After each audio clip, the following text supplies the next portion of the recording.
Good evening, folks. Welcome back to Celtic Fans TV. It's full-time reaction to Celtic 2, Feyenoord 1 at Celtic Park. I've got Martin and Callum with me to go through it. Martin, finally a Champions League victory at Celtic Park. A bit of a chaotic game at times. Would you make it? I thought it wasn't a vintage performance, far from it, but I thought tonight was about, could they dig deep, because obviously the team's been under a bit of pressure because we've been underperforming in recent weeks and results haven't been good enough domestically. So tonight was all about the result. First and foremost, let's just go and get the victory. I heard Callum McGregor yesterday getting a wee bit frustrated because we're talking about some of the records, and Callum McGregor saying, look, judge this team, don't judge past teams.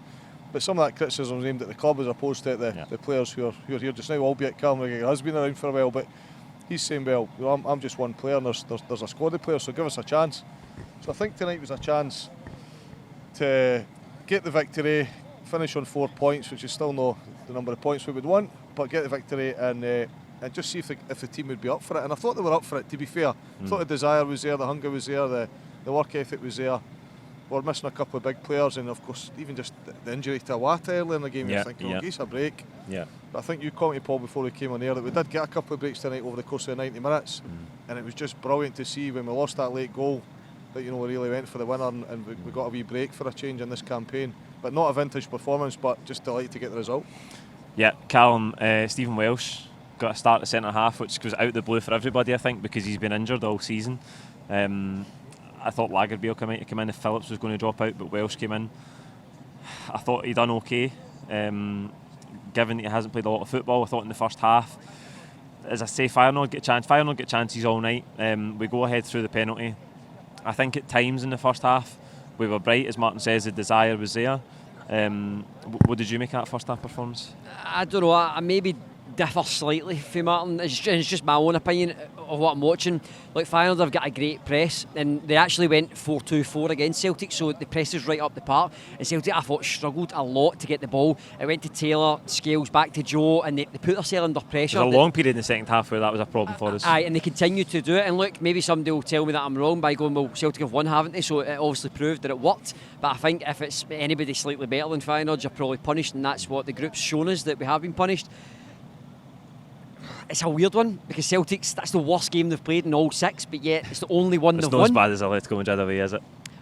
Outside that, but that's where a red card as well. I thought in the first Atletico Madrid game we actually started well. I know we could see the early, right? But outside of that, who are obviously the best side in the group, but against everybody else we've done all right, but that was the worst performance. But yet we've got the 3 points, and look, I don't think we've played anywhere better than last year. But last year we all moaned about, we've done good performances but we don't get results. Well, we've actually improved from last year. 2 points, now we've got 4. We only missed out by 2 points, and look, it's all ifs and buts, but if we had managed to keep that win against Lazio here, if we managed to not concede obviously the late goal, even a draw, but to win that game would have been so important, because that game was there, and it would have been us going to the Europa League tonight and not Feyenoord. We would have beat them in the points. So there's positives to take, even though the performance wasn't great. Welsh, I thought, done really well, extremely well, because he's coming out for the cold. Nobody expected him.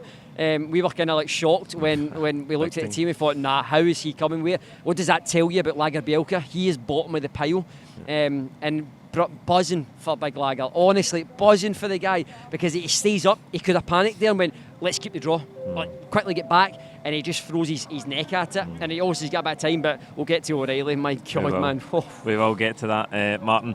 I don't think we can say that the hoodoo's lifted, the record's gone of not winning for 10 years, which is a good thing for us.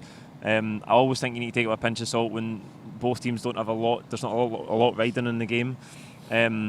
And I think it's difficult to say, can we take confidence for this into next season, because next season's so far away. Do you lose players in the summer? We obviously want to recruit more players, but just good to come out with a bit of positivity, even if not from the whole performance, but from the result, and just get a win. I think we were exchanging messages last night when you see the likes of Copenhagen go through and saying, it's not impossible, right? It's not impossible. It feels like it's so far away.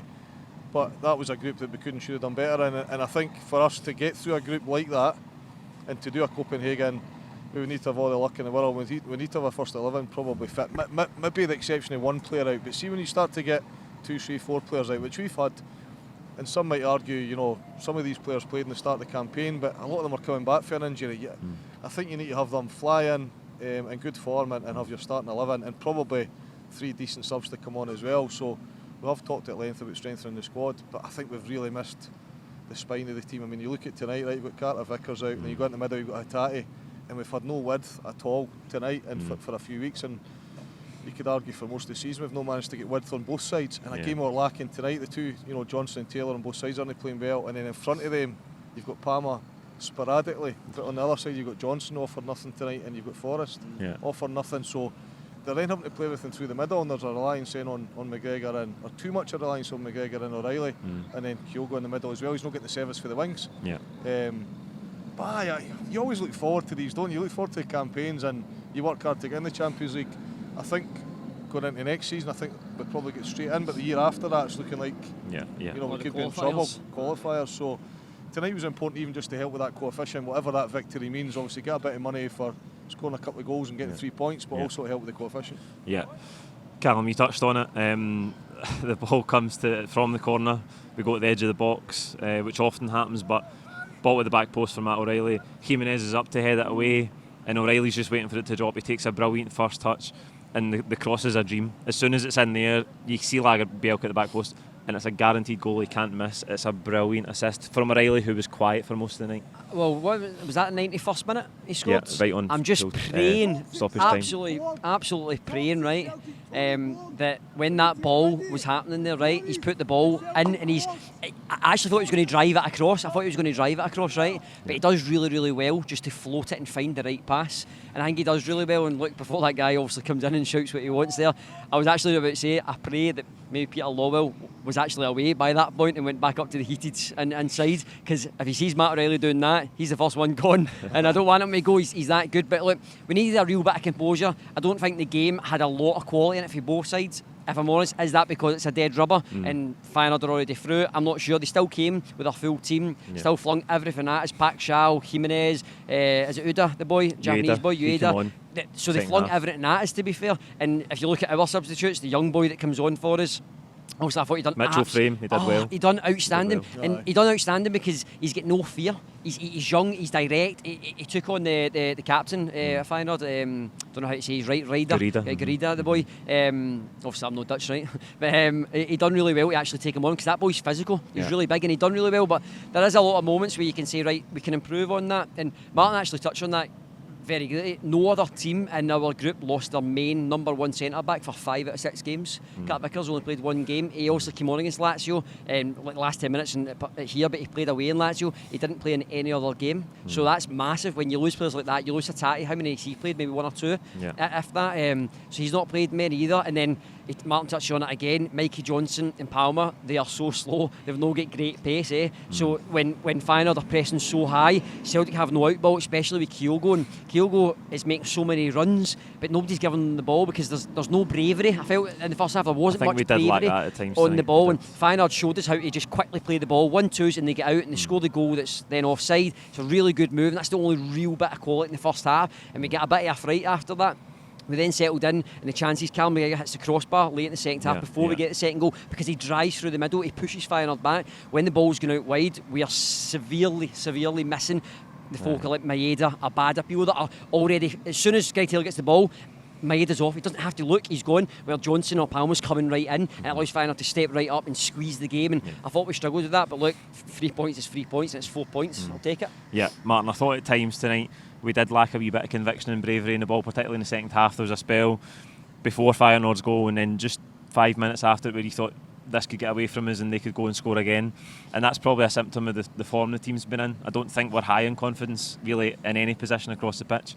I think tonight, particularly in the first half, we had to rely on the goalkeeper, and he made a few good saves, which is again something that we've not had in the Champions League this season. But to be fair to Joe Hart tonight, I thought he stood up well. There was a determination in that team tonight. Maybe with a degree of caution, I think, Paul, is what you're alluding to, that we've lost a lot of goals in this campaign, and I think we finished on -10 across the 6 games, albeit 6 of them were with Atletico. And if you take them away and you say -4 over 5 games, not horrendous, but we lost a lot of goals. We had to score goals to keep that at -4 in those 5 games. But there was a bit of caution tonight. I think the team recognising that they weren't going to try and be too brave. They didn't necessarily have the personnel to play 90 minutes of sexy football. But there was definitely a determination across the whole team. You even seen it with the manager at the end, where he's telling the fan to go off the pitch, and then a real relief from the fans at the end. There was a celebration for what ultimately is a meaningless match. Just a real sense of relief, and I was really pleased with the fans' reaction at the end. Because we've been waiting so long for that victory, and who knows, we might take that confidence into domestic. Obviously, with no more European football now, but we need to finish strongly in the year and then keep the momentum going into January. And we need to get some players fit. I don't know for the players that went off tonight, many more injuries there might be. Yeah, Palma went off as well. I think it was just a facial thing for Palma though, so hopefully he's fine for the weekend. Lots of big games coming up, Callum. As I say, across the game, I think it's a bit of a strange game. I don't think MD really stood out across the 90 minutes. I think it ebbed and flowed. Can you single out a man of the match for Celtic? Scales got the sponsor. I thought Scales was really good actually, and I thought Welsh was, because the two of them are not seasoned pros at this level, let's be fair to them, and I thought the two handled Jimenez really well. I know the first 10-15 minutes Jimenez gets in and that goalie gets it, that's offside. But he's offside, so obviously the line stepped up at the right time and they've caught him off, so fair play to them there. A lot of folk would turn around and go, oh, you've let your man go, but they actually stood up on the line and made sure that they caught him off. So I'd probably go with either one of them two, because I thought Celtic had to do a lot of defending at times. We rode a lot. Probably a special mention to Joe Hart as well. And that's not me saying that he deserves a new 3-year contract and he gets to stay, but he done really well tonight and he was there for the big moments. In the first half again, Jimenez had a great kind of like half volley at him and he stood strong, kind of batted the ball away, so he done really well. So if I was going to pick one of them, I'd probably go to Welsh, just because he's been out for 3 months, and that's hard to come at that level and expect to play and you're against two top strikers. Yeah, Martin, who is it for you? So obviously Lagerbielke that you've mentioned, I was delighted for him. He came on, I don't know if you remember the tackle, sort of the halfway line, and he just got a really solid tackle in. And I think he will want to react to some of the criticism that's come his way. Been out the team for a long time as well. And not man of the match, but he's got a point to prove with some of the comments that we made. So I'm kind of hoping he gets a little bit of game time now and he proves us wrong, and because he's well thought in his home country. So definitely not man of the match for him. I agree with Callum, probably defensively. You think Taylor's not been great. Johnson struggled. I don't know what's happened to Johnson's form other than the absence of Maeda's wouldn't have helped him. Some of the people that's played in front of him. But for me, it was Scales, and probably beyond that. I know you've said you didn't think it was good. I think it's because he set such high standards. But when Awato went off, I don't think McGregor played particularly well today. So I thought O'Reilly had to do quite a bit of the donkey work, and I thought he got himself into the offensive part of the pitch, but he also tracked back. But for me, the sponsors man of the match would definitely get my vote as well. There you go. That's it for full-time reaction. Like this video, comment your own thoughts on the game below. We will see you at the weekend for the build-up to that game against Hearts. Thank you.